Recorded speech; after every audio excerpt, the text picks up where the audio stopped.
விதமாக எழுச்சியோடு நடைபெற்று கொண்டிருக்கின்ற வரலாற்று சிறப்பு வாய்ந்த இந்த மாநாட்டின் தலைவர், நம்மை எல்லாம் வழிநடத்தும் தலைவர் எழுச்சி தமிழர் அவர்களே, இந்த மாநாட்டில் பங்கேற்று உரையாற்றி சிறப்பிக்க வருகை தந்திருக்கின்ற ஐயா ஆசிரியர் உள்ளிட்ட தலைவர் பெருமக்களே, திரளாக மாநாட்டு அரங்குக்கு வெளியிலும் லட்சோப லட்சமாக கூடியிருக்கின்ற விடுதலை சிறுத்தைகளே, உங்கள் அனைவருக்கும் என்னுடைய பணிவார்ந்த வணக்கத்தை தெரிவித்துக் கொள்ளுகின்றேன்.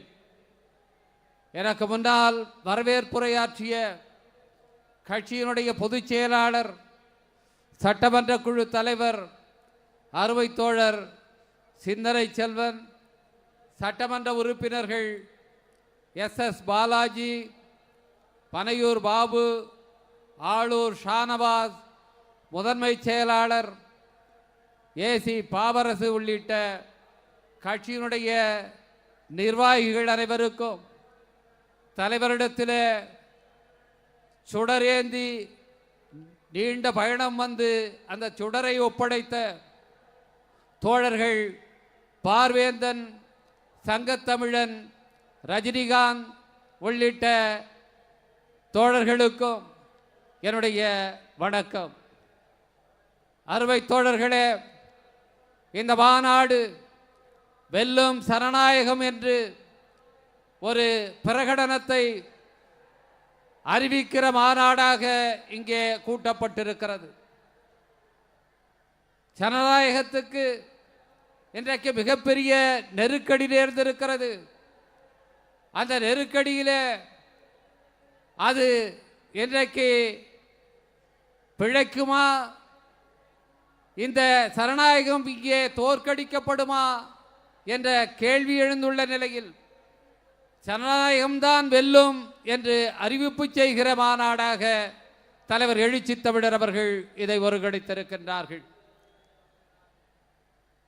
பாரதிய ஜனதா கட்சி ஆட்சிக்கு வந்து கடந்த 10 ஆண்டுகளில் இந்திய ஜனநாயகத்தினுடைய அடிப்படைகள் அனைத்தையும் ஒவ்வொன்றாக தகர்த்து வருகிறது. இன்றைய நாள் புரட்சியாளர் அம்பேத்கர் வகுத்து தந்த அரசியலமைப்பு சட்டம் நடைமுறைக்கு வந்த குடியரசு நாள். அந்த குடியரசு நாளின் 75வது ஆண்டு இது. புரட்சியாளர் அம்பேத்கர் அவர்கள் வகுத்து தந்த அரசியலமைப்பு சட்டத்தில் மிக முக்கியமான அம்சம் சமத்துவம் என்பதாகும். அந்த சமத்துவத்தை உறுதிப்படுத்துகிற அரசியலமைப்பு சட்டத்தினுடைய உறுப்பு 14 இந்த நாட்டில் குடிமக்கள் அனைவரும் சட்டத்தின் முன்னால் சமம் என்ற ஒரு நிலையை புரட்சியாளர் அம்பேத்கர் அவர்கள் உருவாக்கினார். அந்த அரசியலமைப்பு சட்டம் உருவாக்கப்படுவதற்கு முன்பு வரை இந்தியாவில் சமத்துவம் என்ற கருத்தாக்கம் இருந்ததில்லை. நேற்றைய தினம் இந்த குடியரசு நாளுக்கான உரையாற்றிய மாண்புமிகு குடியரசுத் தலைவர் அவர்கள் இந்தியா என்பது ஜனநாயகத்தின் தாய் என்று வர்ணிக்கப்படுவதாக பெருமிதத்தோடு பேசியிருக்கின்றார். ஆனால் உண்மையிலேயே இங்கே ஜனநாயகம் என்பதோ சமத்துவம் என்பதோ என்றைக்கும் இருந்ததில்லை என்பதுதான் வரலாறு அறிந்தவர்கள் உணர்கின்ற உண்மை. இந்த நிலையிலே புரட்சியாளர் அம்பேத்கர் அவர்கள்தான் அரசியலமைப்பு சட்டத்தின் மூலமாக சமத்துவத்தை உருவாக்கி அந்த சமத்துவத்தின் மூலமாக ஜனநாயகத்தை இங்கே வளரச் செய்வதற்கான வழிவகைகளை ஏற்படுத்தி தந்தார். அதன் அடிப்படையிலே நமக்கு வழங்கப்பட்டிருப்பதுதான் வாக்குரிமை. வயது வந்த அனைவருக்கும் வாக்கு, அந்த வாக்கு ஒவ்வொன்றுக்கும் ஒரே மதிப்பு என்கிற சமத்துவ நிலையை இன்றைக்கு அவர் உருவாக்கி தந்திருக்கின்றார். அதனால்தான் நாம் இன்றைக்கு நாடாளுமன்ற ஜனநாயகத்தை இங்கே நடைமுறைப்படுத்தி கொண்டிருக்கின்றோம்.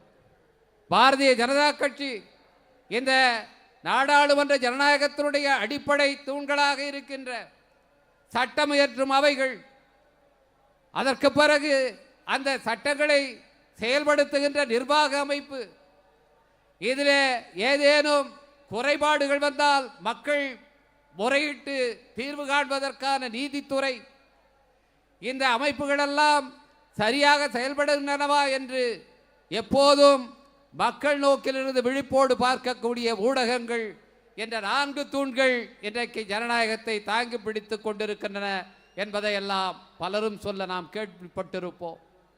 இந்த 4 தூண்களும் இன்றைக்கு பாரதிய ஜனதா கட்சி ஆட்சியில் சில்லு சில்லாக உடைக்கப்படுகின்றன.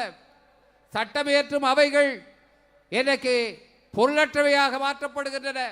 தமிழ்நாடு அரசு இயற்றுகிற சட்டங்களுக்கு ஒப்புதல் அளிக்காமல் ஆண்டு கணக்கில் அதை கிடப்பில் போட்டு தமிழக அரசையே ஆளுநர் முடக்குகிறார். நாடாளுமன்றத்தில் மக்களுடைய பிரச்சனைகளை பேச முடியவில்லை, ஆளுங்கட்சிக்காரர்களே அந்த அவைகளை முடக்குகிறார்கள். இன்றைக்கு நாடு முழுவதுமே சட்டமன்றங்களும் நாடாளுமன்றமும் செயலிழந்த நிலையிலே இருப்பதை நாம் பார்க்கின்றோம். அண்மையிலே நாடாளுமன்றத்துக்குள்ளேயே வந்து புகை குண்டு வீசிய காட்சியை நாம் பார்த்தோம். இப்படியான ஒரு நிலை இன்றைக்கு சட்டமியற்றும் அவைகளுக்கு ஏற்பட்டிருக்கிறது. அதை செயல்படுத்துகிற நிர்வாக அமைப்பு முழுவதுமே பாஜக RSS ஆதரவாளர்களால் நிரப்பப்பட்டிருக்கின்றன.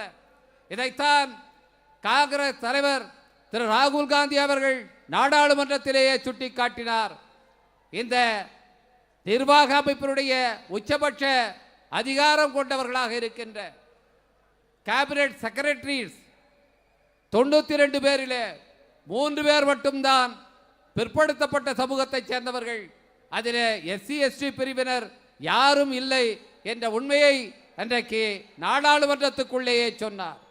எனவே நிர்வாக அமைப்பும் இன்றைக்கு முழுவதுமாக பாரதிய ஜனதா கட்சிக்காரர்களின் கட்டுப்பாட்டுக்குள் கொண்டு போகப்பட்டிருக்கிறது. நீதித்துறை எப்படி இருக்கிறது என்று சொன்னால், நீதித்துறையும் இன்றைக்கு பாஜக RSS ஆதரவு கருத்து கொண்டவர்களால் நிரப்பப்படுகிறது. நாம் பலமுறை எதிர்ப்பு தெரிவித்தும் தமிழ்நாட்டிலிருந்து கூட பாரதிய ஜனதா கட்சியினுடைய பொறுப்பாளர்களே நீதிபதிகளாக நியமிக்கப்பட்டதை நாம் எல்லாம் பார்த்தோம். இந்த நிலையில் அண்மையிலே வந்திருக்கின்ற அந்த தீர்ப்புகளை எல்லாம் பார்க்கும் போது நீதிமன்றம் என்பது இன்றைக்கு அரசியலமைப்பை சட்டத்தை பாதுகாக்கிற பொறுப்பை நிறைவேற்றுகிறதா என்ற ஐயம் நமக்கு எழுந்திருக்கிறது.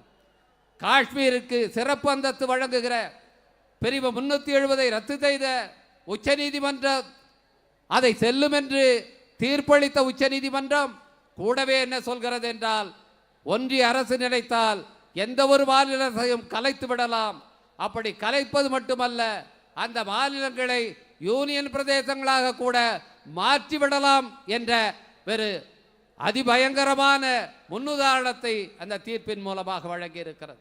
எனவே நீதித்துறையும் இன்றைக்கு ஜனநாயகத்தை தாங்கி பிடிக்கக்கூடிய வலு கொண்டதாக இல்லை.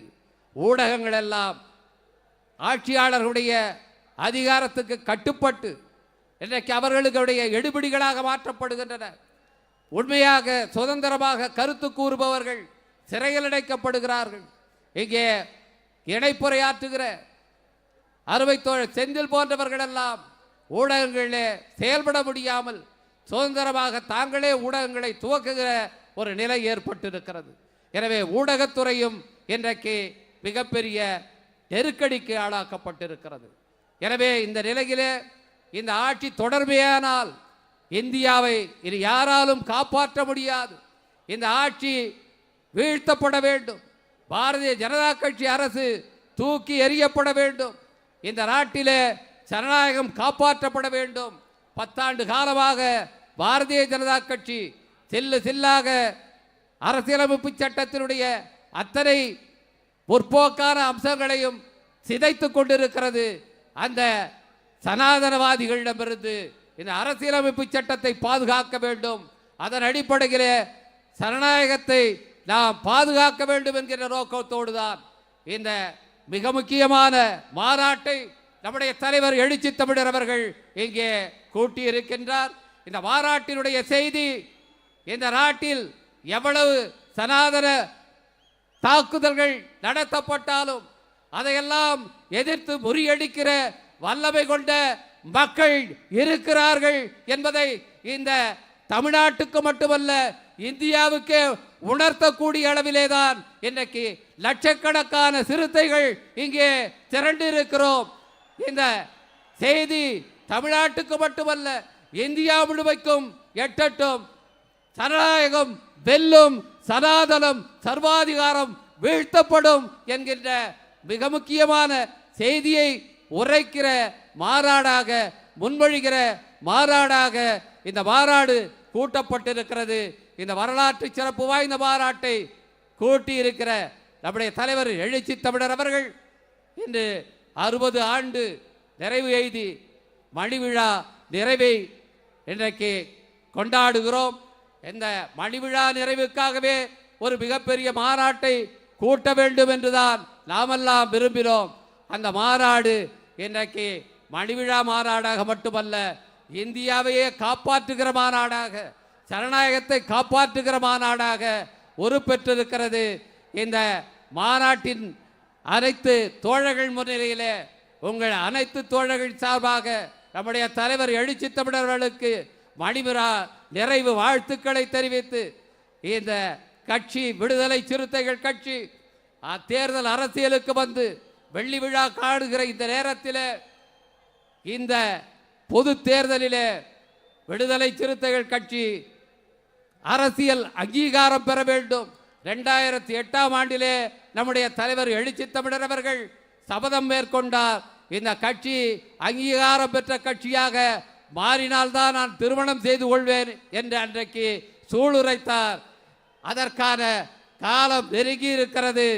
இந்த 2024ஆம் ஆண்டு பொது தேர்தலிலே விடுதலை சிறுத்தைகள் கட்சி மாநில கட்சியாக அங்கீகாரம் பெறுகிற கட்சியாக மாற வேண்டும்.